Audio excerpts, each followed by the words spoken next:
If you are self-conscious, I need you to stop what you're doing, stop scrolling, stop skipping through YouTube, and watch this video. When it comes to being like self-conscious and being conscious, you want to be a conscious individual in terms of being aware of yourself, of like your likes, your dislikes, your core values, who you are as a person, and all the things that make up you, and understanding your moral compass. You should strive to be a conscious individual.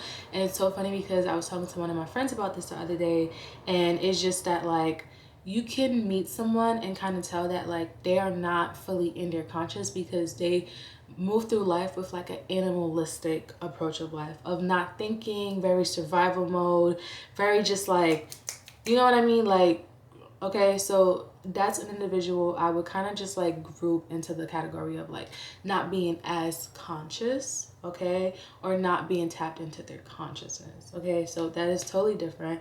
Whereas self-conscious, as mentioned before, is you are looking at everything else except for what's on the inside, and you are also moving through not being authentic. And on this channel, like, we really focus on that word, because when you are not being authentic or being like in your natural self, you essentially are vibrating like really, really low, one. And then two, it comes across as weird, and you can come across as being subconscious. Hey, it's your girl Nirma Darling. If you're new here, what's up? Happy to have you guys here. If you didn't know, this is a channel where we curate all things self-care, self-love, beauty, fashion, hair, whatever the case may be, all things girly, self-improvement, and just being that girl, okay? So of course, we're gonna go on Miss Google here. I like to fact check myself and see you know, if what I'm saying is correct, okay? It says to have a conscious as a human means to be aware of and connected to a deeper reality beyond the physical world, often involving a sense of interconnectedness with the living things, a higher purpose, and a deeper understanding of oneself and one's place in the universe.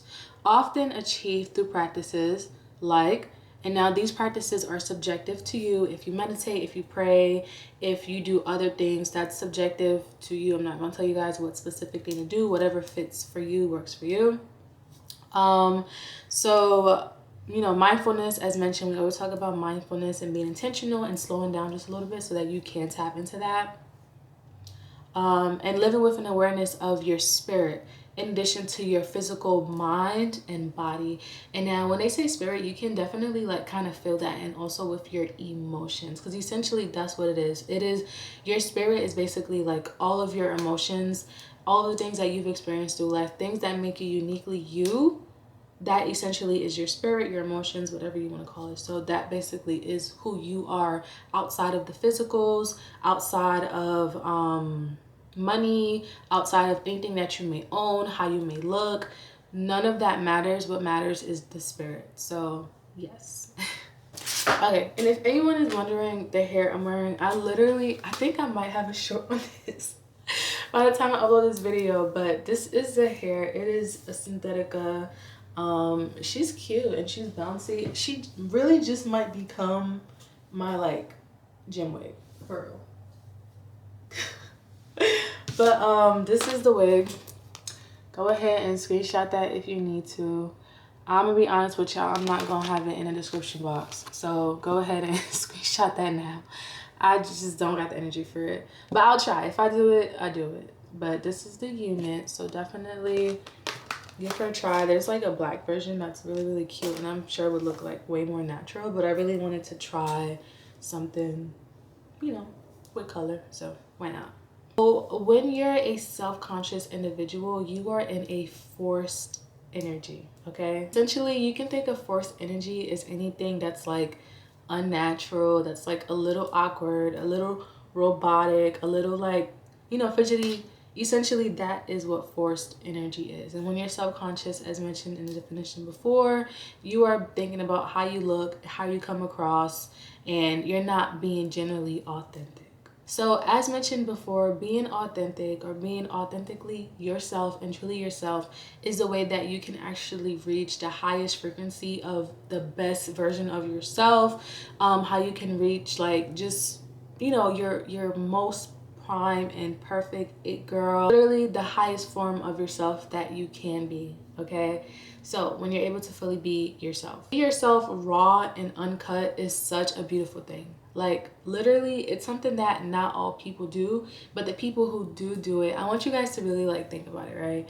You know, celebrities, for example, there's always like that witty celebrity that's real like they're just themselves. Like okay, for example, Zendaya, I feel like she's a perfect example of someone who's like really natural flowing, really herself, really just like goofy, laughy, like she just lives in her skin.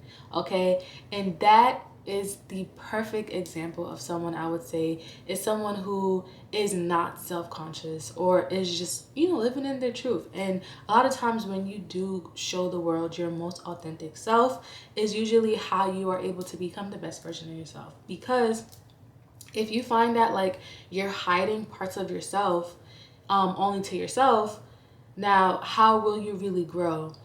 Sometimes it takes having experiences in life for you to be able to overcome, grow, whatever the case, and experiences either with other people or things that are completely outside of yourself. We're living beings. We're meant to travel. We're meant to talk to people. We're meant to like go to the park. We're meant to like live life. And I know like social media has been one of the biggest things. Okay, people use it to connect. People use it on platform. I use it as well. And I know for sure, like the whole TikTok ban thing, I was kind of like, okay, I hopped on TikTok and I tried, and you guys know I don't like TikTok. I tried, I was posting consistently, but it is so easy to get trapped in that scrolling, in that scrolling mode. So I deleted it off my iPad, and like I just don't have access to it anymore, and that is a-okay. You know what I mean? So just understand that there is a life outside for you to live, and that will definitely help you with being less self-conscious about how you're perceived, and you know, showcasing the most perfect version of yourself that is not necessarily real, and it's not necessarily something that is truly you, more so just an image, or rather the ego. But when it comes to being self-conscious, sometimes that can come from a habit of like people pleasing. And essentially, forced energy comes from a habit of being a people pleaser. Why? Because you feel like you need to put up this front, and you feel like you need to operate as this person or maintain an image. As mentioned on this channel, like as human beings, we are literally ever changing, ever revolving, and keeping an image is probably the dumbest thing that you can do, because realistically, no one cares. One of the biggest ways to understand like yourself and like just being totally free is to understand that like, yes, you might be self-conscious in that moment, but really think about it. Humans naturally think of themselves. Humans naturally are thinking about their world. We all live individual worlds, right? We all live individual worlds, and it collides whenever you hang out with someone. And then when you separate, that person is living their own individual life. So you just have to understand that when it comes to like being self-conscious in situations, it's just that no one is really as worried as you might think they are. So that will definitely help. When you're constantly living in your world, it's very easy for you to like kind of zoom in and focus on you. But once you start living a life like I mentioned, and like, you know, doing things, trying new foods, whatever the case may be, just living life like a human, you'll realize that like life is outside of you, you know, and no one cares. Like no one cares that you have a stain on your shirt, or like no one cares that like when you walked you tripped, like, you know what I mean? Like no one cares. So I think that's also another way for you to like really think about being self-conscious and like not caring. So yeah. And like the whole people pleasing thing, when you think about it, and this is actually one of my favorite things that I discovered a few years ago. I discovered when I was like 19, and it was basically saying the differences between happy and joy. And happy sounds like that's something that's like temporarily, like it's conditional, and then joy is like something that's more internal, right? So when you think of people pleasing, a lot of time you can relate it to being nice and just being a generally kind person. And the difference is that one is performative and one is genuine, okay? And I'm gonna categorize being a nice person, I don't know why, but I feel like with being nice, it's more so just like performative. Like I have to be nice because I'm around this group of people, or I have to be nice because I want them to really like me. Like I have to be nice, right? So that can come across as like performative, and not just performative, but also just like eventually people will notice that, because like you just won't have a backbone, and you won't have your own individual personality. You won't have, you know, your own consciousness. You, and in turn, will eventually make you feel self-conscious because you're processing how to put on an act, and you're not really focused on living in your skin and like experiencing life. And like I said, people eventually usually like realize it or pick up on it, because performance is not something that is sustainable, but being a genuine individual is sustainable, because you just being yourself and there's nobody else to be. So, so if you are generally a nice person, that works out perfectly fine. Also, if you are generally just a nice person, or you think you are, I want you to sit there and genuinely question yourself and really analyze yourself. Like if you need to get like a journal or a book or something, definitely sit down and write it out. Y'all, my throat. I hope I'm not getting sick. Oh my gosh, I hope I'm not getting sick. The major question that I really do want you to think about, and once you do, write down a piece of paper, and that question is, are you being nice so that you are more easily digestible for those around you? Are you generally just a kind-hearted person that lives life a certain way? Like really think about that, okay? And I know a lot of times we don't want to come across as rude or whatever the case may be, but of course being a generally kind person because someone is deserving of that version of you is different than just being nice to be nice. You know, in reality, like I think a lot of people, they would rather appreciate you being your full authentic self. So like if you're a jerk, just be a jerk. Like people are just gonna know you as that, and maybe one day you'll change, but it's better for you to show what's on the inside than just going ahead and keeping that protected, putting up a front. You're gonna become self-conscious, okay? It's literally just like thinking of like a, I don't know, like a monster wearing a dress. You know what I mean? It's once they start to grow from that, or whatever the case may be, after receiving feedback and input from people, experiences, or whatever the case may be, they will eventually change. So a big part of self-improvement is generally being yourself authentically. You don't want to change who you are by putting up a front, because like I said, as mentioned before, it doesn't necessarily last. It doesn't necessarily sustain itself. Really think about it, 70% of our communication is actually through a body language. So only, if I'm not mistaken, I think 30% might be verbal, or there might be like some other thing in there as well.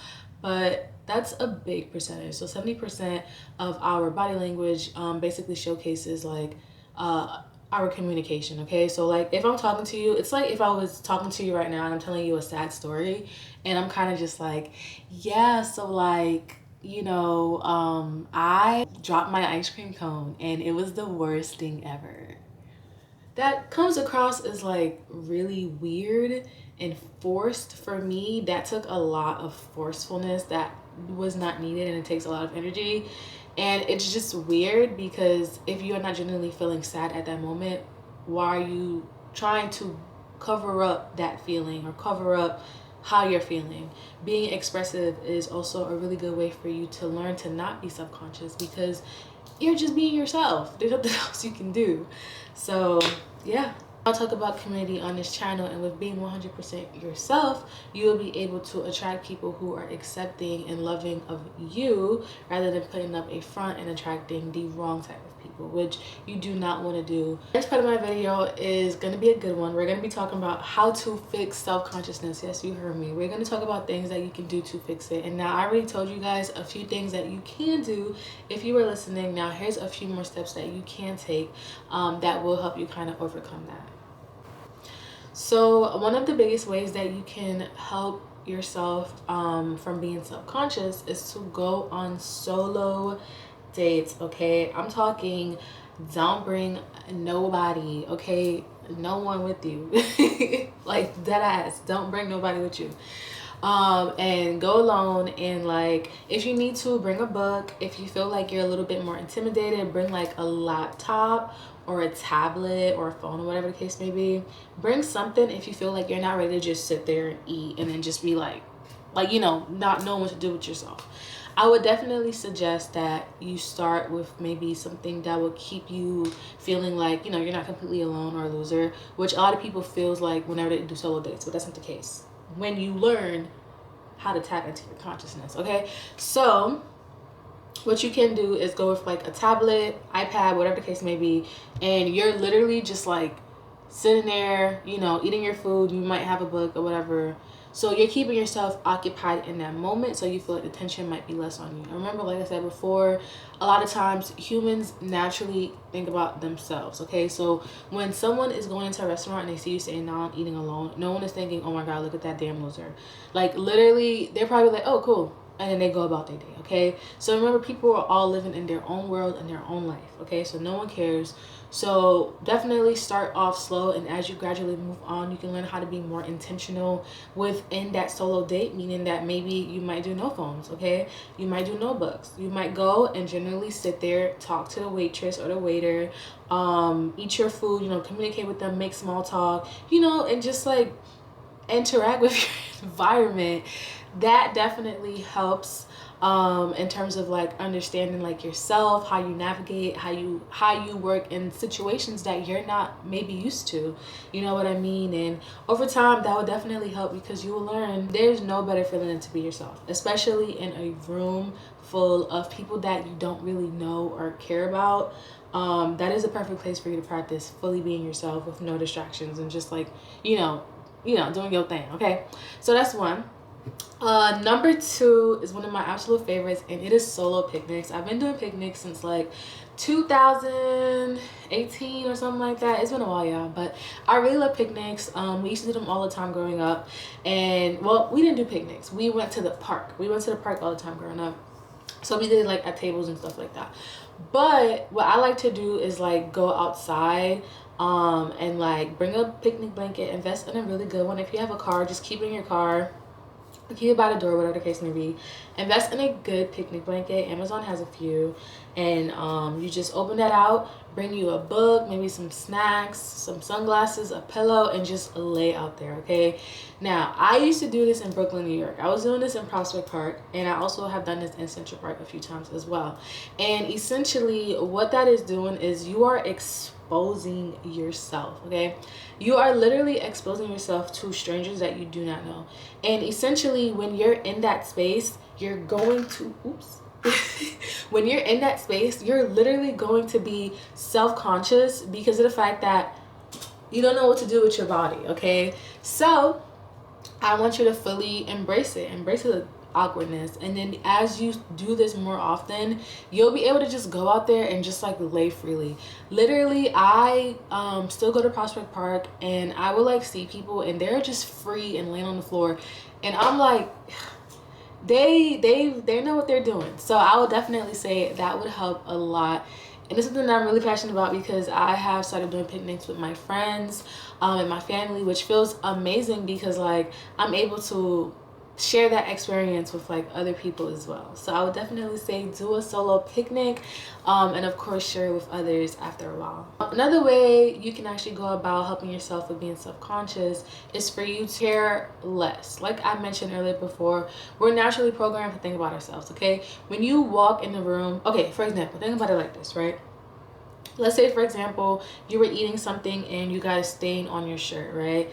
Small stain, not the biggest thing, but it's on your shirt, so now you're feeling self-conscious. Oh my gosh, I have a stain on my shirt, right?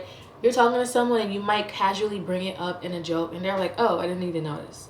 Like, once you realize that, that will help you out so much, that when you're having these internal thoughts and moments to yourself, other people are as well.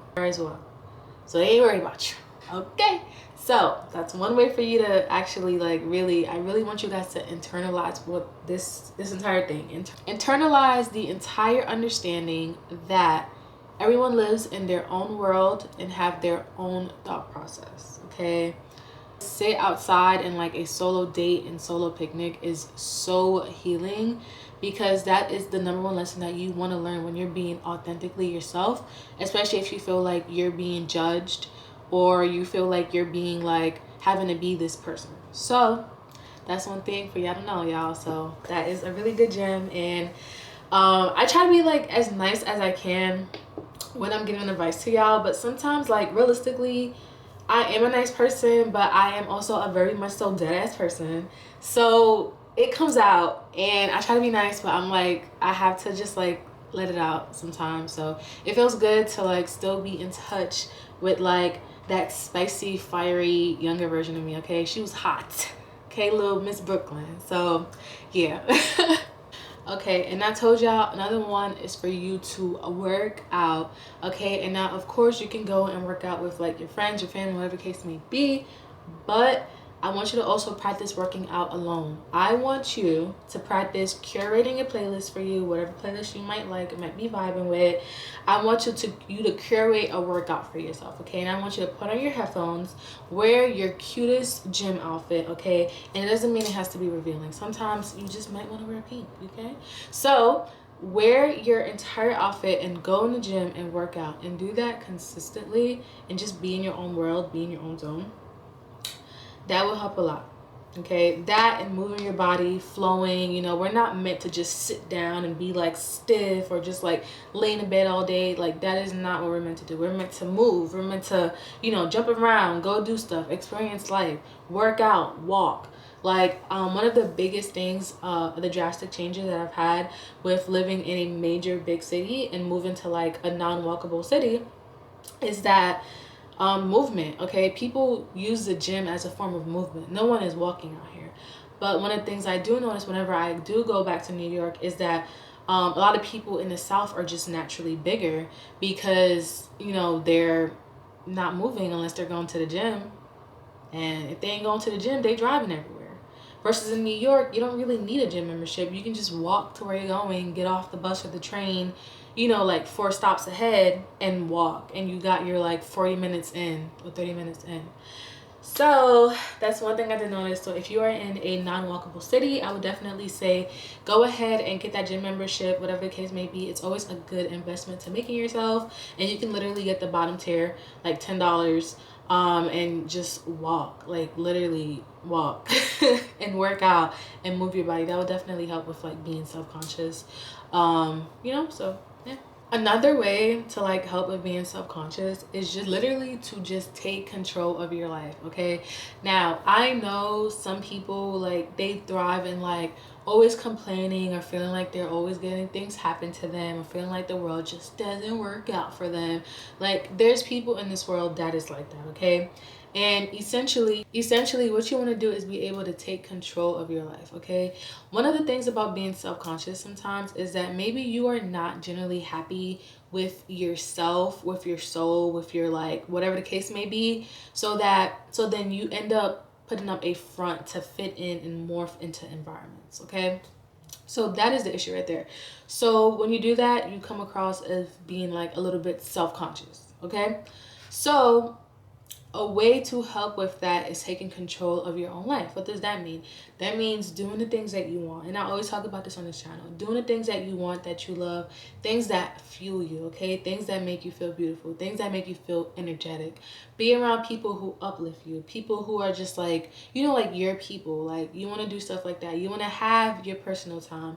You want to have some sort of like, I don't know, I lost it, y'all. But you definitely want to make sure that you're doing things that generally makes you happy, and then literally that way you're able to like, you know, take control of your life and do things that make you happy. Like for example, if you've had a goal of whatever the case may be and you haven't started it, I want you to really just like look at yourself in the mirror and be like, why you be lying? Like for real, because it's like you could have just did it. You said you was gonna do it, but you ain't do it. So sometimes you really gotta like be a little rough with yourself, and just holding yourself accountable. And it's not always the easiest thing to do, but when it comes to self-care and self-love, I think there's also that opposite lens of like holding yourself accountable and like not just going into like you know, all of the great lovey-dovey stuff, cool pedicure stuff like that, but it's also having like discipline. It's also like having self-control. It's also about being consistent and being motivated. Like, it's not just about self-care. So it's so many aspects to it that actually like will really help you grow and elevate to the next level. And with that being said, honestly, fixing yourself from being subconscious is not going to be the easiest thing that you do, but it's definitely going to be one of those things that would really elevate you and take you to that next level that you're wanting to get to. That being said, I hope you guys enjoyed this video. I think this video was like a little long and really packed with like gems and stuff, but you know, of course, I'm always happy to share and always happy to come here and talk to you guys. So if you have any suggestions, let me know, and I will talk to you. I'll see you on the next video. Peace.